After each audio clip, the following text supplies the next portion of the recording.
Friend वर्षा। आज की इस वीडियो में हम बात करेंगे यहाँ पर बीएड एंट्रेंस एग्जाम के लिए प्रीवियस क्वेश्चंस की। ये 1000 क्वेश्चंस की सीरीज है डेली, जिसमें हम 25 क्वेश्चंस डिस्कस करते हैं और ये सारे क्वेश्चंस आपके प्रीवियस क्वेश्चंस होंगे। ठीक है, तो स्टार्ट करते हैं। वीडियो आपको पसंद आए तो लाइक कीजिए, फ्रेंड्स के साथ शेयर कीजिए और किसी भी तरह की कोई भी क्वेरी हो तो ज़रूर बताइएगा।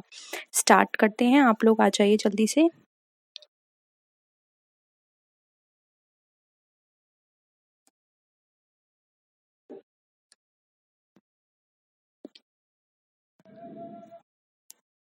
देखिए यहाँ पर क्वेश्चंस जो मैंने मोस्टली 2019 के हैं, तो आप ये मत सोचिएगा कि बहुत इजी हैं। अब जो जैसे एग्जाम में पूछे गए थे मैं उन्हीं क्वेश्चंस को यहाँ पर लेकर आई हूँ। ठीक है, तो फर्स्ट है tangible assets do not include. अब जो टेंजिबल असेट्स है वो क्या इंक्लूड नहीं करती है, इसमें आपको ये बताना है। गुडविल, फर्नीचर, स्टॉक या फिर कैश, बताइए।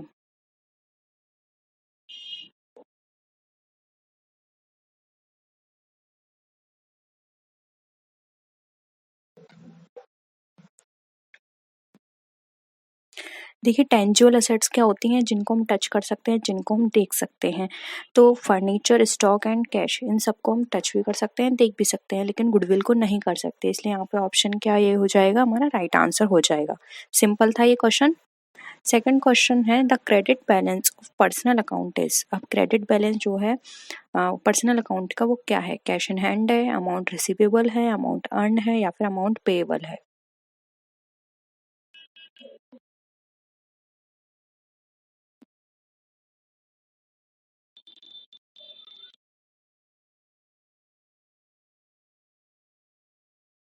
जल्दी से आंसर करिए इसका।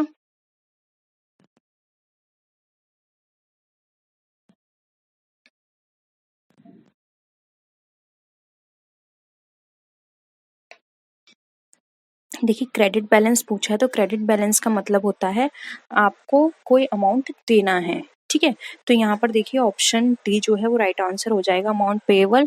और अगर डेबिट की बात करते हो तो डेबिट का मतलब होता है आपको कुछ रिसीव करना है, तो वो हो जाता है अमाउंट रिसीवेबल। ठीक है, तो यहाँ पर ऑप्शन डी हमारा राइट आंसर हो जाएगा, क्योंकि यहाँ पर आपसे क्रेडिट बैलेंस पूछा गया है। नेक्स्ट क्वेश्चन है ट्रायल बैलेंस इज।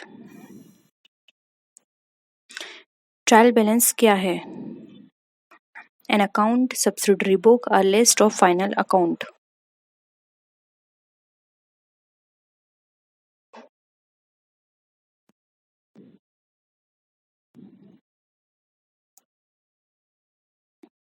जल्दी से आंसर करिए।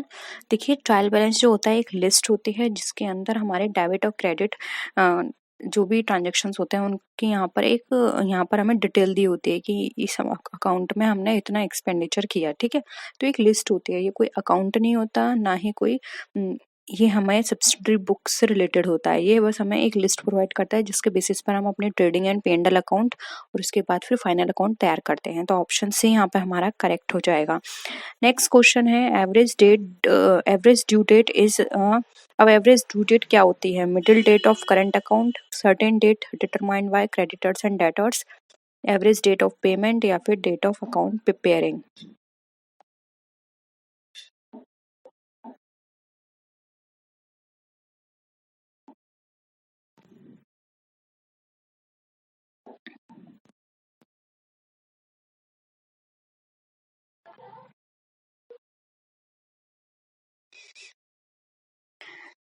आंसर करिए जल्दी से। देखिए एवरेज डेट जो होती है वो हमारी एवरेज डेट ऑफ पेमेंट बताती है, यानी कि ऐसी डेट जिस पर हम पेमेंट करें तो किसी भी तरह से दोनों पार्टी में से किसी की कोई भी। अब इसमें दो पार्टी होती हैं, एक होता है क्रेडिटर, एक होता है डेटर। तो किसी भी पार्टी की इंटरेस्ट का लॉस ना हो, क्योंकि अगर पहले पेमेंट कर देंगे तो किसका लॉस होगा? डेटर का। और अगर पहले यहाँ पर क्रेडिटर का फायदा हो जाएगा, और अगर देर से पेमेंट करेंगे तो यहाँ पे डेटर का फायदा होगा लेकिन क्रेडिटर का लॉस हो जाएगा।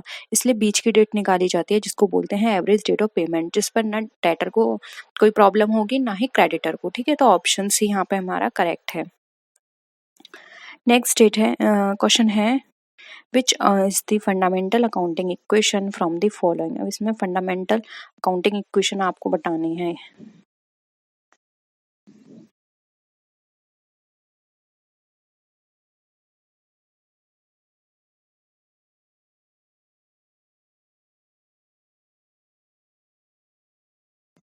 देखिए, ये आप सबको पता है जब भी हम अपने फाइनल अकाउंट्स प्रिपेयर करते हैं तो एक साइड होती है हमारी कैपिटल और लायबिलिटीज, लायबिलिटी साइड में, और दूसरी साइड होती है हमारी असेट्स। तो अगर यहाँ पर हम ये वाला इक्वेशन करते हैं तो ये रॉन्ग हो जाएगा। वो सॉरी सॉरी ये वाला इक्वेशन हमारा बिल्कुल सही रहेगा, लेकिन यहाँ पर ये वाला इक्वेशन हमारा गलत हो जाएगा, क्योंकि असेट्स और कैपिटल को प्लस करेंगे तो लायबिलिटीज इक्वल नहीं होंगी, और ये capital equal to assets minus plus liabilities, ये भी गलत इक्वेशन है। एंड ये भी इक्वेशन ये होती है, ये हमारी होती है लायबिलिटी साइड, और इधर होती है हमारी असेट साइड जहाँ टोटल असेट्स होती हैं, और यहाँ पर हमारी कैपिटल होती है और साथ में लायबिलिटीज होती हैं। तो ये दोनों इक्वल होनी चाहिए, इसलिए यहाँ पर देखिए ये वाला फर्स्ट इक्वेशन हमारा बिल्कुल सही है, assets equal to liabilities plus capital. ठीक है, नेक्स्ट है types of crossing a checker. अब जो टाइप्स ऑफ क्रॉसिंग है वो कितनी तरह की होती है आपको ये बताना है।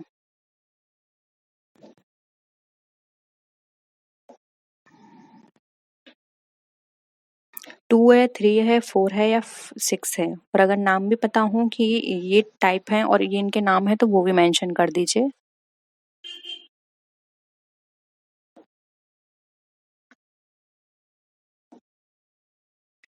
देखिए, राइट आंसर है यहाँ पर, टाइप्स ऑफ चेक की बात करें तो वो है दो तरह की चेकिंग होती क्रॉसिंग होती है हमारी।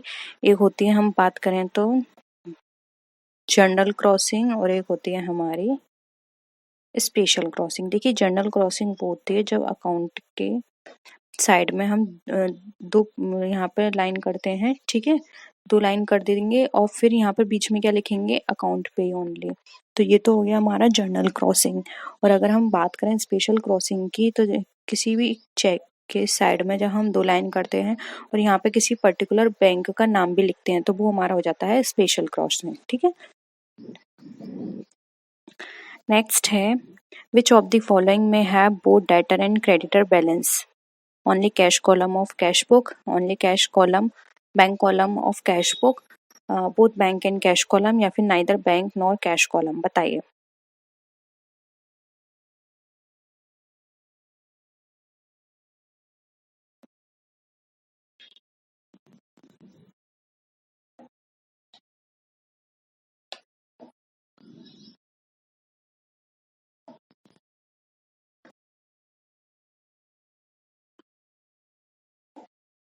आंसर करिए जल्दी।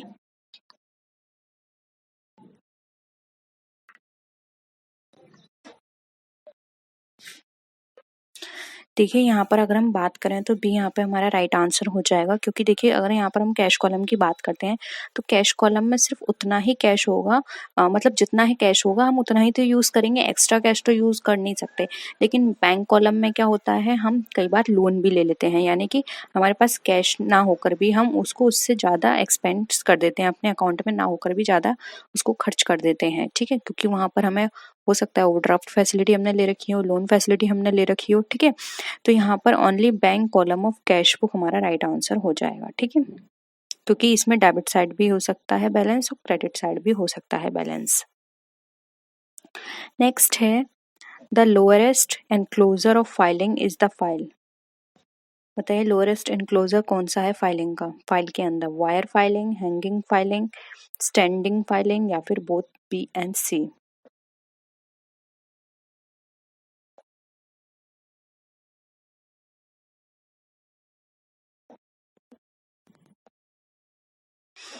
देखिए, सबसे लोएस्ट की बात करें यहाँ पर तो ऑप्शन ए राइट आंसर हो जाएगा, वायरल फाइलिंग। वायरल फाइलिंग क्या होता है, आप कहीं भी इसको हैंग कर सकते हैं और वहाँ पर आप सबसे कम जहाँ पर बहुत कम ट्रांजेक्शन्स होते हैं पेपर पर, यानी कि पेपर का वहाँ पे एक्सचेंज बहुत कम होता है, तो वहाँ पर ये सिस्टम फॉलो किया जाता है, क्योंकि कम पेपर होंगे वो लोग कहीं एक वायर टंगा कर उस पर अपने सारे पेपर हैंग कर सकते हैं। तो ये तभी हो पाएगा जब आपके पास डॉक्यूमेंट कम है। डॉक्यूमेंट ज़्यादा होंगे तो वहाँ पर आप एक वायर पे सारे डॉक्यूमेंट हैंग नहीं कर सकते, इसलिए लोएस्ट फॉर्म है यहाँ पर वायर फाइलिंग। ठीक है, नेक्स्ट है, how many types of folder file? 1, 2, 3 and 4।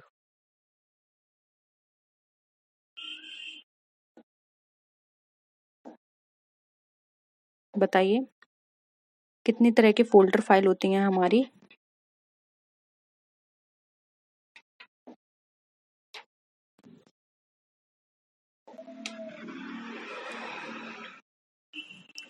देखिए फोल्डर फाइल की बात करें तो दो तरह की होती हैं, ठीक है।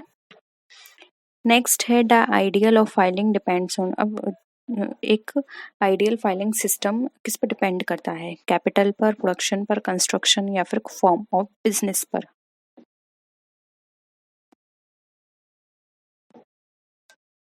अगेन वेरी सिंपल है ये क्वेश्चन। 2019 का ओवरऑल पेपर देखें तो सिंपल आया था।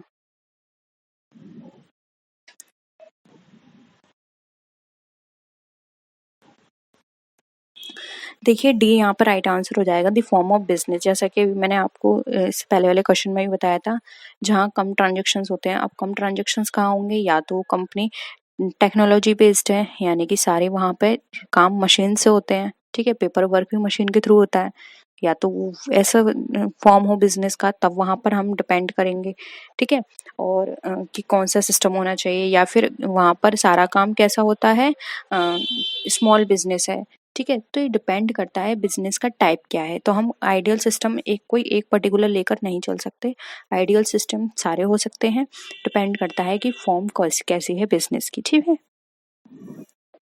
नेक्स्ट है यूज ऑफ साइन कार्ड। अब साइन कार्ड जो होता है कहाँ यूज किया जाता है, card indexing, vowel, letter book indexing या फिर क्रॉस इंडेक्सिंग।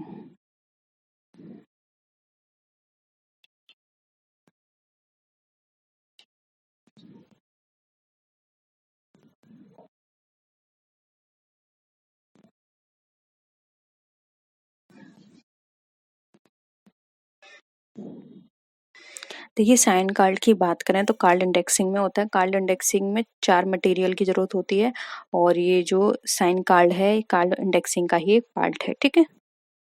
नेक्स्ट है letter book index is used. अब लेटर बुक जो है वो किस में यूज की जाती है, कोऑपरेटिव सोसाइटी में, लार्ज बिजनेस में, स्मॉल बिजनेस में या फिर ऑल ऑफ दी अबव में।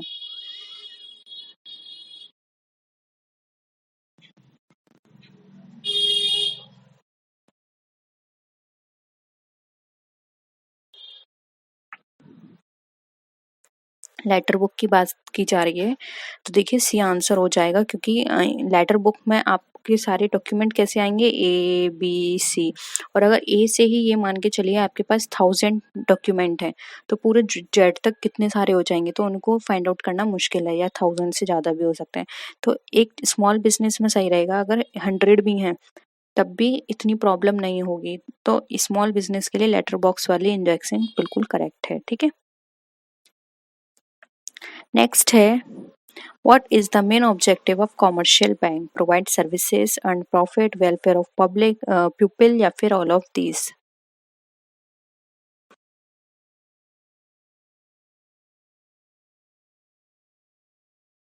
आंसर करिए, कॉमर्शियल बैंक का पूछा है यहाँ पर। कॉमर्शियल बैंक का क्या ऑब्जेक्टिव होता है।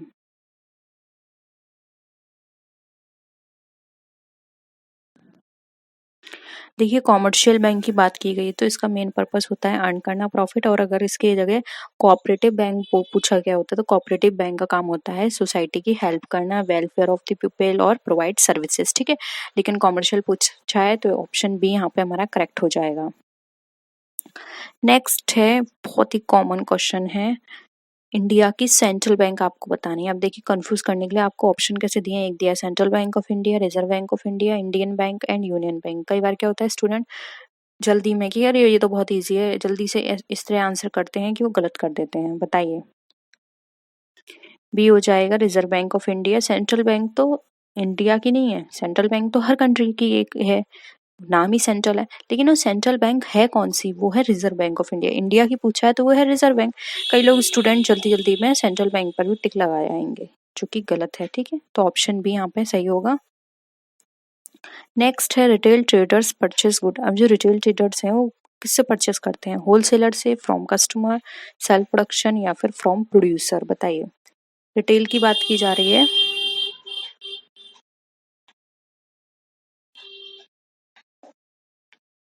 देखिए यहाँ पर इसका राइट आंसर हो जाएगा ए होलसेलर।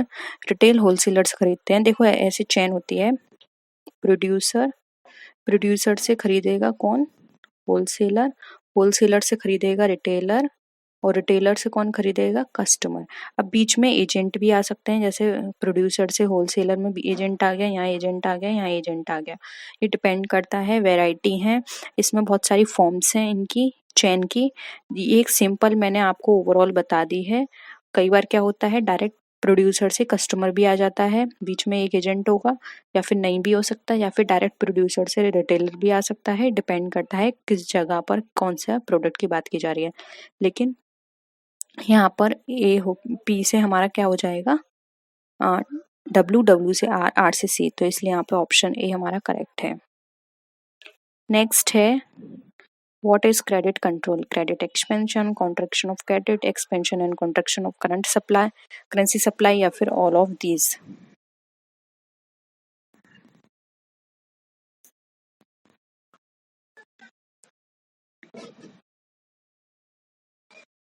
देखिए आंसर करिए, ठीक है। देखिए सी राइट आंसर होगा, क्योंकि यहाँ पे क्रेडिट की बात की जा रही है, तो क्रेडिट ना ज़्यादा हो ना कम हो, ये दोनों ही चीज़ें देखनी है कंट्रोल के अंदर, इसलिए एक्सपेंशन भी देखना है, ज़्यादा ना हो जाए, और कॉन्ट्रैक्शन भी देखना है, जिसको बोलते हैं संकुचन, ठीक है। नेक्स्ट है, what is a price elasticity of demand for an essential product?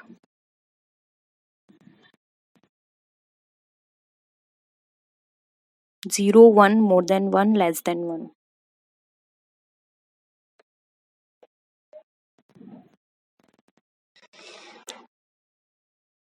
देखिए इसका राइट आंसर क्या होगा, ए 0, क्योंकि देखिए साफ बोला है यहाँ पर इसेंशियल प्रोडक्ट, तो इसेंशियल प्रोडक्ट में कोई भी इफेक्ट नहीं पड़ेगा उसका प्राइस कितना भी हो, क्योंकि वो इसेंशियल है, हमें उसको परचेस करनी है। जैसे कि मेडिसिन, अब कितनी भी महंगी हो आपको परचेस करनी होगी।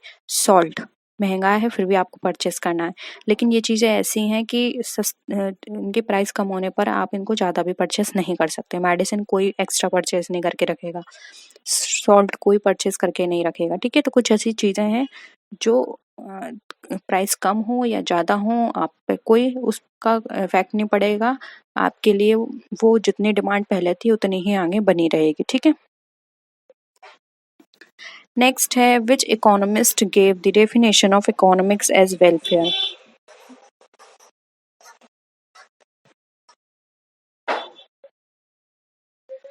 Robins, Adam Smith, Alfred Marshall, या फिर जेके मेहता।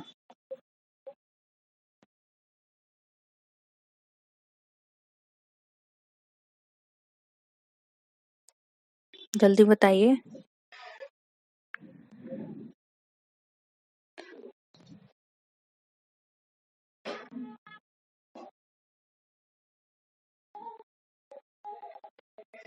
राइट आंसर क्या हो जाएगा, सी, जो कि है अल्फ्रेड मार्शल, ठीक है। नेक्स्ट है, value of service to labour is wage, this statement is, किसका है ये स्टेटमेंट? प्रोफेसर जीट, प्रोफेसर मार्शल, प्रोफेसर सेलिगमैन, या फिर प्रोफेसर माल्थस।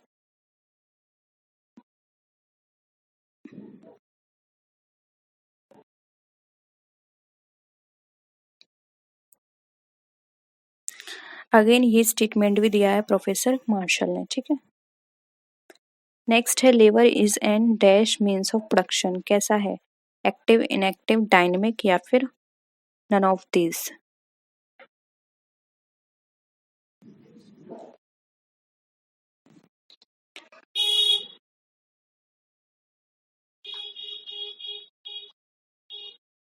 एक्टिव है, क्योंकि देखिए ये चल सकता है, मूव हो सकता है, ठीक है, सांस लेता है, तो ये एक्टिव है। इनएक्टिव क्या हो जाती हैं, लैंड आपके लिए इनएक्टिव है, मशीन आपके लिए इनएक्टिव है, ठीक है। तो यहाँ पर ये क्या हो जाएगा, ए। नेक्स्ट है, wages are the reward of which means of production, wages किसको दी जाती है, लेबर को, रेंट को, बोथ ए एंड बी, या फिर none of these.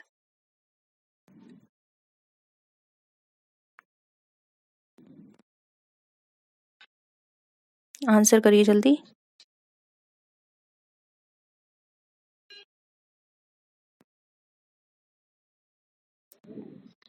Wages provide की जाती है लेबर को, तो ये इसका मीन्स ऑफ प्रोडक्शन है, ठीक है। नेक्स्ट है, who of the following is traded in the capital market? Good share foods gold.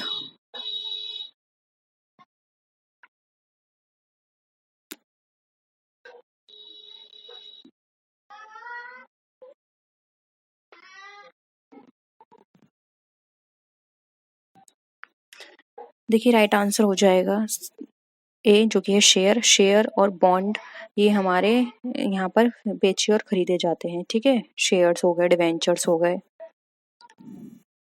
Next है which of the following can be converted into capital market. Capital market में क्या convert कर सकते हैं? Currency in security, securities in currency. बताइए।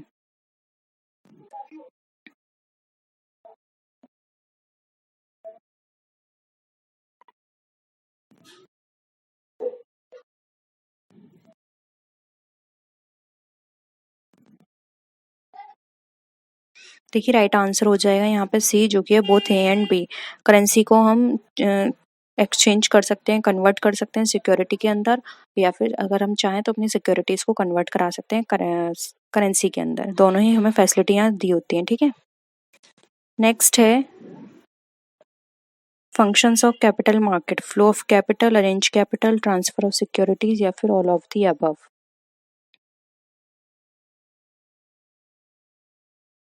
क्या होता है कैपिटल मार्केट का फंक्शन?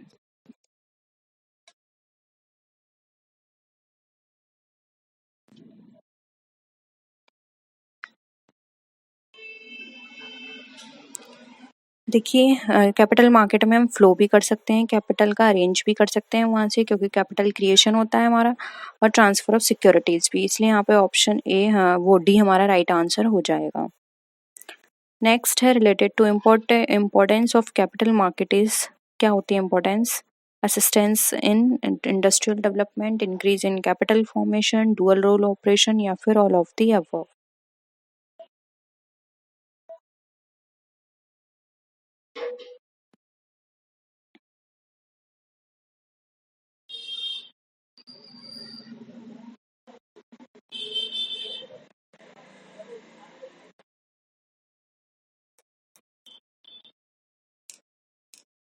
बताइए।